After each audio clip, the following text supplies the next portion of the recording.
የቤት አከራዮች የቤታቸው ካርታ መምከን መጀመሩን የደረሰ መረጃ ያመለክታል። የአከራዮች የቤት ካርታ መምከን የጀመረው በተሰጣቸው ጊዜ ውስጥ የሊዝ ለውጥ ባለማድረጋቸው እንደሆነ ታውቋል። በሌላ በኩል ደግሞ ለ3 ተከታታይ ዓመታት ኪሳራ የገጠመው የግል ባንክ መኖሩ ይፋ ተደርጓል። ባንኩ ከ271 ሚሊዮን ብር በላይ የከሰረ ሲሆን በቀዳሚዎቹ 2 ዓመታትም ዓመታዊ ሂሳቡን የዘጋው የኪሳራ ሪፖርት በማቅረብ መሆኑን ለማወቅ ችለናል። ሰላም ቤተሰቦቻችን፣ መረጃዎቹን ሀገርና የት ከተማ ሆናችሁ እየተከታተላችሁ እንደምትገኙ በሐሳብ መስጫው ላይ ጻፉልን። አሁን ዝርዝር መረጃዎቹን አንድ በአንድ ወደ እናንተ እናደርሳለን። እስከ መጨረሻው አብራችሁን ቆዩ። የኢትዮጵያን የባንክ ኢንዱስትሪ ዘግየት ብለው ከተቀላቀሉት የግል ባንኮች መካከል አንዱ የሆነው ፀሐይ ባንክ በ2017 የሂሳብ ዓመት ከ271 ሚሊዮን ብር በላይ ኪሳራ ማስመዝገቡ ተገለጸ።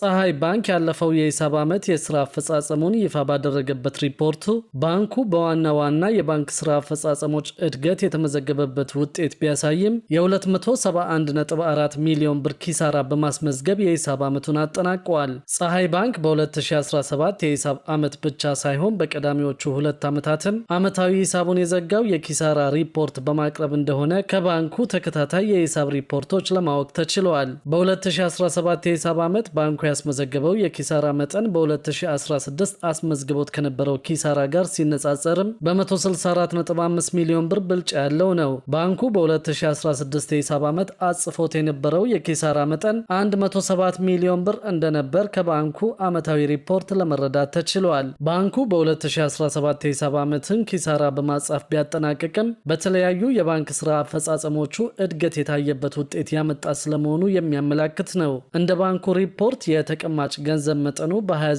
በመቶ እድገት ያሳየ መሆኑ አንዱ ተጠቃሽ ጉዳይ ነው። የባንኩ አጠቃላይ የሀብት መጠንን በ35.6 በመቶ በማደግ 3.6 ቢሊዮን ብር የደረሰ ሲሆን የተከፈለ ካፒታሉን በ10 በመቶ እድገት በማሳየት 1.8 ቢሊዮን ብር ስለመድረሱ ተጠቅሷል። ፀሐይ ባንክ 270 በሚሆኑ ባለ አክሲዮኖች የተቋቋመ ሲሆን በ2014 ወደ ስራ ሲገባ 2.8 ቢሊዮን ብር የተፈረመ ካፒታልና 737 ሚሊዮን ብር የተከፈለ ካፒታል ይዞ እንደነበር ይታወሳል። ከዚህ ቀደም 2 ባንኮች ኪሳራ እንደገጠማቸው መግለጻቸው የሚታወስ ነው። የማገገም ሂደት ላይ የነበረው ንብ ባንክ በውጭ ምንዛሪ ለውጥ ሳቢያ ከፍተኛ ኪሳራ እንዳጋጠመው አስታውቋል። ይህ ከውጭ ምንዛሪ ጋር ተያይዞ የተፈጠረው ክፍተት ባንኩ በ2017 የሂሳብ ዓመት አስመዝግቦት የነበረውን ትርፍ እንዲያጣ እንዳደረገውም ከቀረበው የስራ አፈጻጸም ሪፖርት ላይ ለመረዳት ተችሏል። ይህ ችግር ባይከሰት ኖሮ የባንኩ ትርፍ 1.5 ቢሊዮን ብር ሆኖ የሂሳብ ዓመቱን መዝጋት ይችል ነበር በማለት ባንኩ ገጥሞት የነበሩ ችግሮች እያስከፈሉት ያለውን ዋጋ ለማመላከት ተሞክረዋል።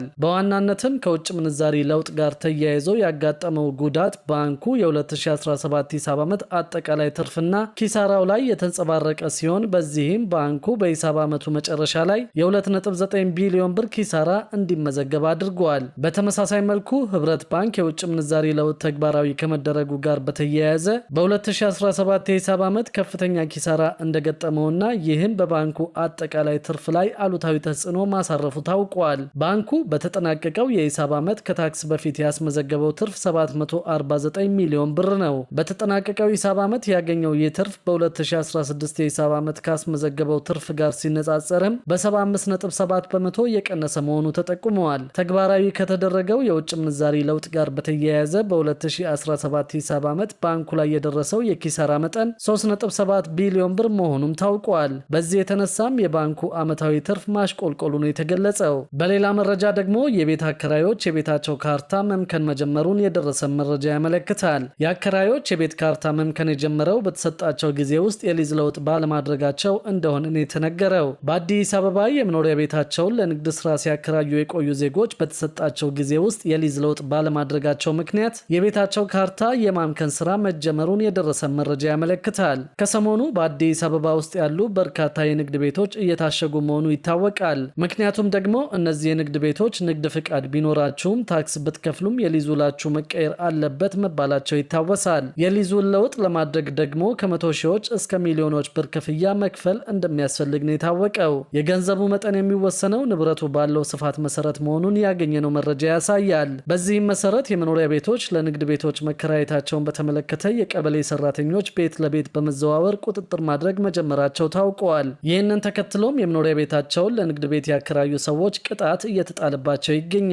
በአዲስ አበባ ከተማ የመኖሪያ ቤቶቻቸውን ለንግድ ስራ አውለዋል የተባሉ ነዋሪዎች በ3 ቀናት ገደብ ውስጥ እስከ 45,000 ብር ቅጣት እንዲከፍሉ ማስጠንቀቂያ እንደተሰጣቸው ሲናገሩ ቆይተዋል። አሁን ደግሞ የቤታቸው ካርታ መምከን መጀመሩን የቤት ባለቤቶቹ አሳውቀዋል። ነዋሪዎቹ የመኖሪያ ቤቶቻቸውን ለሌላ አገልግሎት ለማዋል የሚያስችላቸውን የሊዝ ውል ለውጥ ለማድረግ ከ100 ሺዎች እስከ ሚሊዮኖች ብር የሚቆጠር ክፍያ መጠየቃቸውንም ነው የገለጹት። በመዲናዋ በሚገኙት በአቃቂ ቃሊቲ፣ በለሚ ኩራ፣ በንፋስ ስልክ ላፍቶና በጉለሌ ክፍለ ከተሞች የሚኖሩ ነዋሪዎች ባለፉት ቀናት የማስጠንቀቂያ ደብዳቤ እየደረሳቸው እንደነበርም ታውቋል። በአንዳንዶቹ ክፍለ ከተሞች በሚገኙ የንግድ ቤቶችና አገልግሎት መስጫዎች ላይ የማስጠንቀቂያ ደብዳቤዎች መለጠፋቸውንም የየአካባቢው ነዋሪዎች ገልጸዋል። በማስጠንቀቂያ ደብዳቤው ላይም ነዋሪዎቹ መሬቱን የወሰዱት ለመኖሪያ አገልግሎት ለማዋል እንደሆነ ተጠቅሷል። ሆኖም ነዋሪዎቹ በገቡት የሊዝ ውል መሰረት ለተፈቀደለት አገልግሎት ብቻ እየተጠቀሙ አለመሆኑን በመስክ ክትትል ማረጋገጥ ስለመቻሉ ነው የሚያትተው። ነዋሪዎቹ ማስጠንቀቂያው ከተሰጠበት አሊያም ከተለጠፈበት ቀን ጀምሮ ባሉት 3 የስራ ቀናት ውስጥ ካርታቸውን፣ የሊዝ ውላቸውን፣ ለመጨረሻ ጊዜ የከፈሉበትን የሊዝ ክፍያ ደረሰኝ እንዲሁም የንግድ ፍቃዳቸውን በመያዝ ለክፍለ ከተማ እንዲያቀርቡ ቀነ ገደብ መቀመጡን የተገለጸው። ይህን መሰል የ3 ቀናት የማሳወቂያ ጊዜ በንፋስ ስልክ ላፍቶ ክፍለ ከተማ ላሉ ነዋሪዎች መሰጠቱን አንድ የክፍለ ከተማው ኃላፊ አረጋግጠዋል። ሂደቱ ቀጣይነት ያለውና በከተማ አቀፍ ደረጃ በሌሎችም ክፍለ ከተሞች እየተተገበረ ያለ መሆኑንም ነው ኃላፊው የተናገሩት። በደብዳቤው ላይም በተቀመጠው የጊዜ ገደብ ውስጥ ለክፍለ ከተማው መሬት ልማትና አስተዳደር ቅርንጫፍ ጽሕፈት ቤት መረጃዎችን አቅርበው ማስተካከያ ወይም የአገልግሎት ለውጥ ማድረግ እንዳለባቸው ያሳስባል። በዚህ መሰረት የሊዝ ለውጥ ያደረጉ ነዋሪዎች ቢኖሩም አሁንም ድረስ የሊዝ ለውጥ ሳያደርጉ የቀሩ የተለያዩ የከተማዋ ነዋሪዎች መኖራቸውን የደረሰ መረጃ ያመለክታል። ይህንን በማያደርጉ ነዋሪዎች አሁን በስራ ላይ ባለው የሊዝ አዋጅና ደንብ መሰረት እርምጃ እንደሚወሰድባቸው ማስጠንቀቂያ መሰጠቱ ታውቋል። በዚህም መሰረት ነው እንግዲህ የቤታቸውን ካርታ መምከን መጀመሩን ነዋሪዎቹ የተናገሩት። በሌላ በኩል ደግሞ ከቤት ኪራይ ጋር በተያያዘ መንግስት ከበድ ያለ ማስጠንቀቂያ መስጠቱን ሰምተናል። በዋነኝነት ማስጠንቀቂያውን ለአከራዮች የሰጠው ደግሞ የፌዴራል ፖሊስ ነው። አከራዮች ውል መፈጸም ካልቻሉ ከባድ ቅጣት እንደሚጣልባቸው ከዚህ ቀደም መንግስት አስታውቆ በርካታ አከራዮችና ተከራዮች የኪራይ ውል መስማማታቸው የሚታወስ ጉዳይ ነው። የመኖሪያ ቤት ኪራይ ውል ምዝገባ ያላከናወኑ አከራይና ተከራዮች ደግሞ በቅጣት ወደ ውል ስርዓቱ እንዲገቡ በተደጋጋሚ ማስጠንቀቂያ መሰጠቱ ይታወቃል። የመኖሪያ ቤት ቁጥጥርና አስተዳደር አዋጅ መውጣቱን ተከትሎ የአዲስ አበባ ከተማ አስተዳደር ባወጣው መመሪያ መሰረት በሁሉም ወረዳዎችና ክፍለ ከተማዎች የመኖሪያ ቤት ኪራይ ውል ምዝገባ ሲከናወን መቆየቱ የሚታወስ ነው። የአዲስ አበባ የቤቶች ልማትና አስተዳደር ቢሮ እንዳስታወቀው ከሆነ በውል ምዝገባ ወቅቱ ከ450 ሺህ በላይ የኪራይ ውሎች መመዝገብ መቻላቸውን ገልጸዋል። የውል ምዝገባ ጊዜው ቢጠናቀቅም ውል መፈጸም የነበረባቸው ተከራዮች አሁንም አሳማኝ መረጃ ይዘው ሲቀርቡ በልዩ ሁኔታ እየተስተናገዱ እንደሚገኙ አውቀናል። ሕክምና ላይ የነበሩ፣ ከሀገር ውጭ የነበሩና መሰል አስተማማኝ ጉዳይ አጋጥሟቸው ያልተመዘገቡ አከራይና ተከራይ እንዲመዘገቡ ጉዳያቸው በድጋሚ እየታየላቸው ይገኛል። ከዚህ ጎን ለጎን ደግሞ በቤት ኪራይ ውል ማስመዝገብ ዙሪያ የፌዴራል ፖሊስ ማስጠንቀቂያ አውጥቷል። ማስጠንቀቂያውን የሰጠው ከሰሞኑ በከባድ ዝርፊያ የተሰማሩ ሰዎችን በቁጥጥር ስር መዋሉን ተከትሎ ነው። ፖሊስ እንደገለጸው ከሆነ ህጋዊ ውል ሳይኖራቸው ቤት የሚከራዩ ሰዎች በተለያየ ዝርፊያና እገታ ላይ ተሰማርተው መገኘታቸው ታውቋል። በዚህ ምክንያትም ወንጀለኞችን ለመያዝ አስቸጋሪ እንዳደረገበት ፖሊስ አስታውቆ ቤት አከራዮች ውል ሳይፈጽሙ ቤት ማከራየት እንደማይችሉ አስጠንቅቋል። ከዚህ ቀደም በርካታ የቤት ተከራዮች ውል ሳያስመዘግቡ ቤት በመከራየት የተለያዩ ወንጀሎችን እየፈጸሙ ሲጠፉ እንደነበር በማስታወስ ይህም ህግ የማስከበር ስራውን ከባድ እንዳደረገበት ነው ፖሊስ ያሳወቀው። ለዚህም ከሰሞኑ አዲስ አበባን ጨምሮ በተለያዩ አካባቢዎች ቤት ተከራይ በመምሰል ቤት ከተከራዩና ለጥቂት ጊዜ ከቆዩ በኋላ ቤት ውስጥ ያሉ ልጆችን የሚያግቱ ወንጀለኞች መበራከታቸውን የተገለጸው። ለዚህ ወንጀል መስፋፋት ዋነኛው ምክንያት አከራዮች የተከራዮችን መረጃ አለመያዛቸው መሆኑን ፖሊስ ገልጿል።